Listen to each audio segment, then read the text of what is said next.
It was last year, and I was visiting Fun Spot America, the one in Kissimmee, Florida, when a new thought hit me. The park was busy, I just rode Mind Blower, and the next credit on my list was Galaxy Spin, their spinning Wild Mouse roller coaster.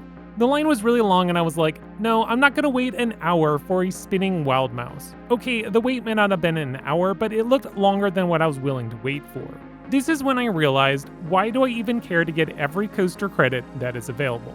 It's an interesting thought. We as a coaster enthusiasts take pride in our coaster credits, sometimes even a little too far, like using as a club to beat on younger, newer enthusiasts, to brag about how many roller coasters we've ridden or parks that we've visited.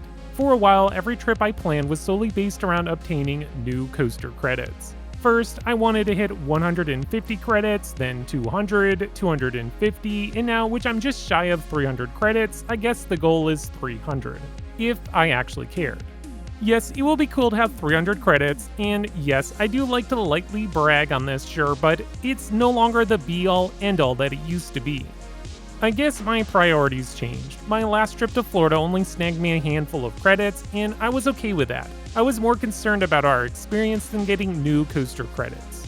Case in point, at Carowinds, I'm still missing a couple credits. It's their smaller family/kiddie coasters. Would I like to ride them? Sure, but if my kids aren't interested in riding and if the line is long, I'd rather wait that long line for Fury 325 or one of their other marquee attractions than sitting in a slow-moving line for a kids coaster only to snag another credit for bragging purposes. Another point is, what even counts as a coaster credit anyways? I've talked about this topic in other videos, but anyways, like I could say I have 300 credits, but that's going off my standards of what I consider that counts as a coaster credit. Others might argue that I should have less, or yes, even more. There's no set rules or even any way to legitimize my credit count. I could just say that I have 400 credits, and no one would be the wiser or would able to prove it false. Not that there's anything wrong by living by an honor system, but basically I'm seeing that there's nothing to prove or disprove what I've done, so in other words, my 294 credits means nothing.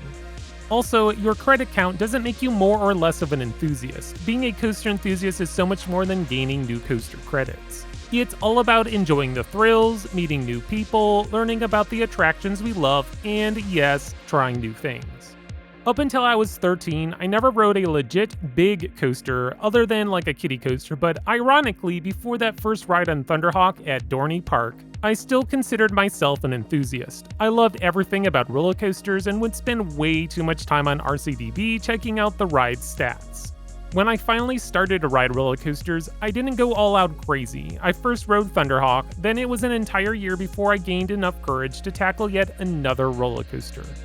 So, for those who still love to track their coaster credits, gain new ones, etc., I say more power to you. This isn't a jab at anyone. If you're having fun doing it, then by all means, do it. For me, yes, I will still track my coaster credits, but everything I do won't be based around gaining those new credits.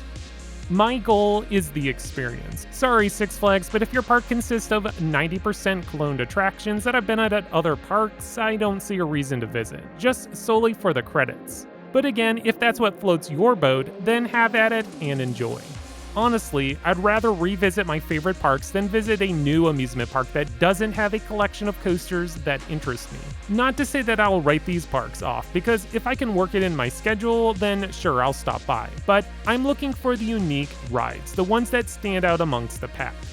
Finally, being a parent, I get to witness my children riding roller coasters. Seeing and hearing their experience is so much fun and unlocks a whole new aspect of being a coaster enthusiast. Ironically, this also forces me to ride a roller coaster I might just consider skipping, like that clone Wild Mouse or Boomerang.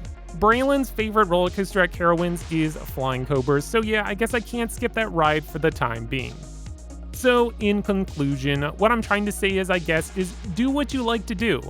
Those who want to count your credits, do it. Those who don't care, then no need to create an Excel spreadsheet and start tracking.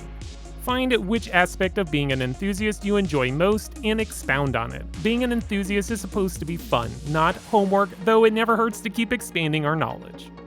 Well, thank you for watching today's video. Hopefully this wasn't too much of crazy ramblings, but I guess every once in a while I gotta go off path. If you enjoyed this video, please click on the like button, and if you are new to my channel, subscribe. That way you continue to get more great content brought to you by X Screen Thrills.